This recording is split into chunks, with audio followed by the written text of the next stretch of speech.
Восстановление памяти. В столице проходит выставка художников-переселенцев с востока Украины и оккупированного Крыма. Она открылась на базе платформы «Изоляция». Каждый из художников пытался рассказать свою жизненную историю. 3 поколения одной крымско-татарской семьи. На видео герои рассказывают свою историю без слов. Так автор инсталляции «Дом» имени Зиядинова иллюстрирует сегодняшнюю жизнь в оккупированном Крыму.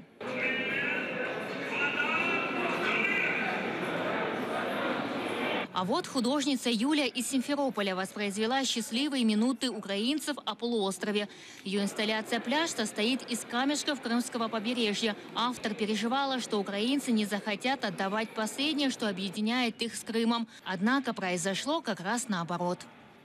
Кто-то нам присылал 2 килограмма камней. Вот, например, вот эти ракушки, это они с Тарханкута.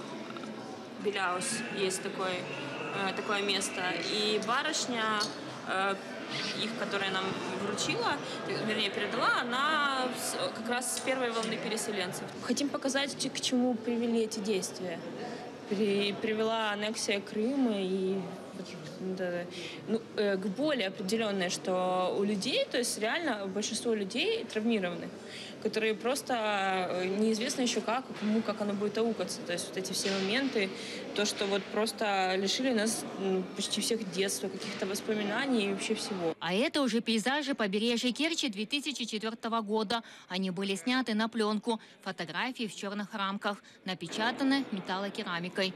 Автор Мария Куликовская рассказывает, такой способ используется для печати на надгробных плитах. Прекрасные пляжи, прекрасная природа, волшебная вообще территория свободная когда-то была, 2 года назад. И сейчас это военные базы, аннексированная территория, там проходят учения на Керченском полуострове. И как раз когда-то это были зоны отдыха. Вся эта ситуация, она не может пройти бесследно, потому что это такая гуманитарная катастрофа, которая произошла внутри страны. Часть комнаты – жилой интерьер, кресло, отражение жизни, а за окном – вид на Донецк. На выставке – трагические события аэропорта. И этот кадр, это является переживанием. Мы уже поняли, что мы отрезаны от наших корней. Нам некуда возвращаться. Мы устремлены в будущее, потому что я уверен, что в какой-то момент времени эти все территории, они будут освобождены.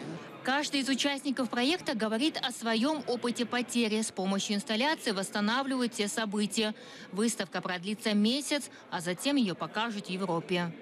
Эльвина Сидбулаева, Эльдар Исматов, Заман, АТР.